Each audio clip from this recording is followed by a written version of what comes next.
the problems that we have in the world that we live in our contemporary times, is that we have spent a tremendous amount of energy in taking things apart, trying to understand things from a scientific point of view. And the problem that we have is that we're having a very difficult time putting it all back together again. There is probably nowhere, no area of human endeavor that this is more obvious in than in nutrition. We know how our food works down onto the molecular level, and the problem is we don't know what to eat. This is displayed if you go on to, if you Google diet or if you Google nutrition, what you'll find is the Tower of Babel represented on the page. This is good for you, that's good for you, this causes cancer, that causes heart disease, this will cure every ailment, eat this fruit and you'll stay young forever. Some man who lives in the desert and eats honey and garlic and lives to be 105, and oh my gosh, we've discovered the secret bullet, the philosopher's stone. It's a big problem. One of the things I think that macrobiotics does is help bring some clarity to that conversation. It doesn't need to bring clarity to that conversation, but it can bring clarity to that conversation. Because it takes nutrition, it takes the issue of what we eat, and it puts it in a large perspective. The world that we live in, nature, the planet itself, is an orderly place.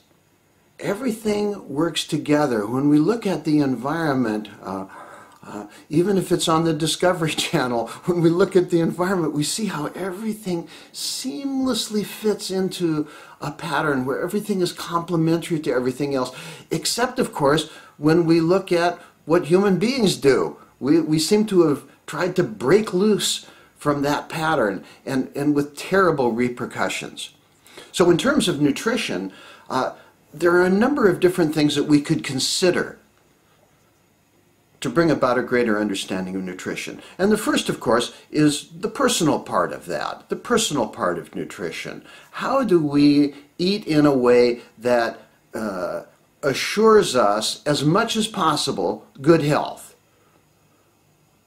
How do we do that? How do we eliminate those evasive risk factors? How do we eat in a way that really is going to provide good nutrition? And we get into this whole arena of looking at different kinds of diet or different secret bullets out there. And the interesting thing is that when we look at the study of large groups of people, the epidemiology that I referred to in another talk, when we look at most of the scientific study, one of the amazing things is the amount of agreement about that. If we discount all of the fad diets, what we see is that most scientists, nutritional scientists, and the people that study nutrition from a big point of view agree that we should be living on a plant-based diet primarily, that includes whole cereal grains, vegetables, beans, fruits, seeds, nuts, natural oils, all of these things together.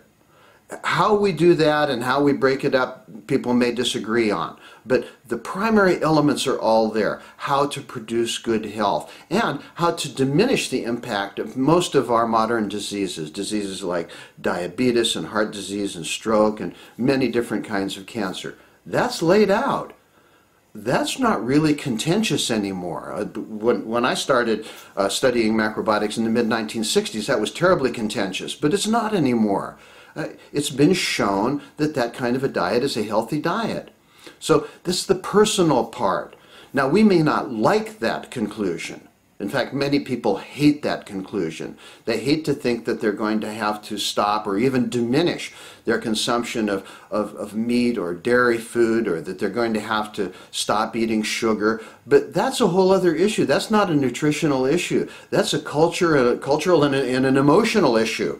When the mayor of London goes into a rant Boris Johnson, bless his cotton socks, right? Well, when he goes into a rant because the UN, he thinks, is trying to tell him to cut down on meat and suggests that everybody has a big barbecue in Trafalgar Square and that the grease drips down their chops while they eat meat, and shakes their fist at the United Nations for having the audacity to tell them not to eat meat. See, that's not a nutritional argument, a common sense argument. That's not an argument about health. That's an argument about Boris Johnson's emotional derangement. Right?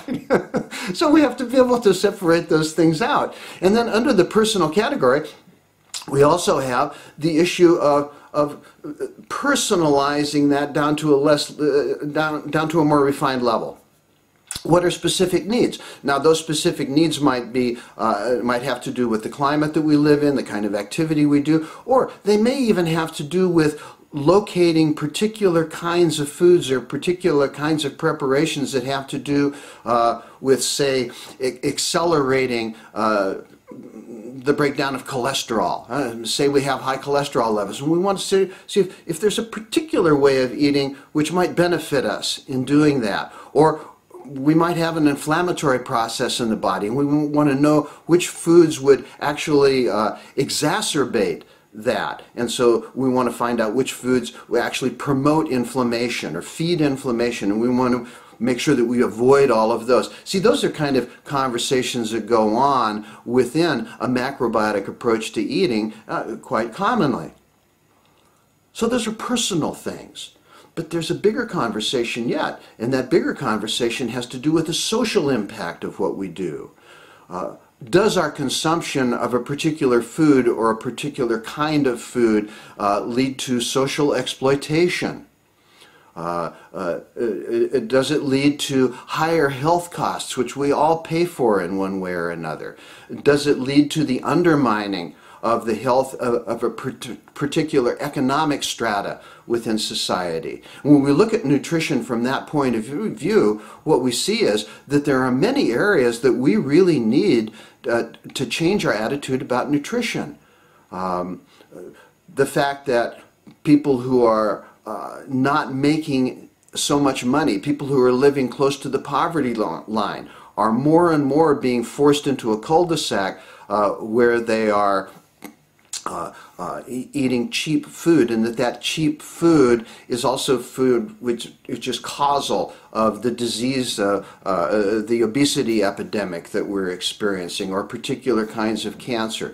These are things that we have to approach from a point of view that's a little bit different from that personal point of view. But interestingly, it all fits together. If we were to promote a diet which was a very healthy diet for everyone, and if we were to make that diet affordable, right, which it is and can be very simply, right, then we would be benefiting the whole tribe of humanity. We would be helping to solve the problem of world hunger, for instance, because we were growing foods which were sustainable and which were environmentally friendly and which promoted health, rather than having governments that were so cowardly that they wouldn't stand up to the food industry and say, look, we're not going to subsidize you anymore. We're going to take the money of the people and we're going to put it behind producing healthy food. See, this is the social aspect of eating. And that's an important conversation that we all need to be having. We need to be having that social conversation around the foods that we import. We need to see that when we buy those big, beautiful yellow bananas, which is the fourth largest food crop in the world, that those big bananas are available to us on the backs of peasant farmers in Central America who really cannot afford to live, right?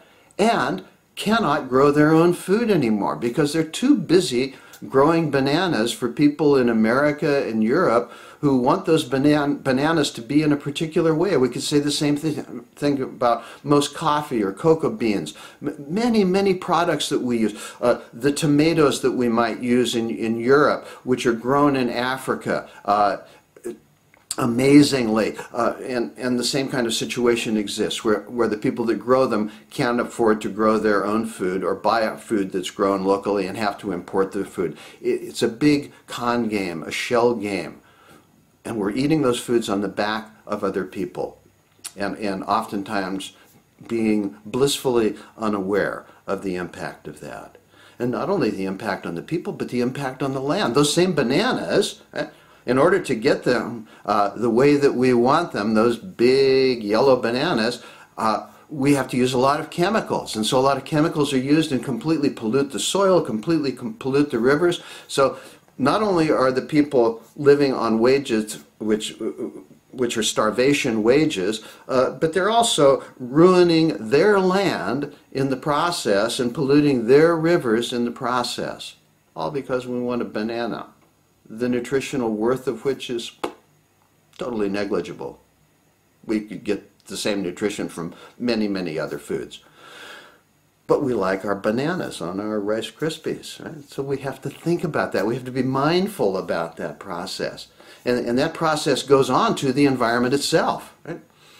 Because there are many foods that we use, and the biggest culprit here really is meat, right? which we know of, where because we've chosen to go down a path, a nutritional pathway, of convincing ourselves through very, very bad science and really dodgy history that meat is the food for human beings and the food for man particularly, not to confront tofu phobia today, maybe we'll do that another time, but to go down that pathway where meat is the food that makes us really healthy when all the science points us in the other direction.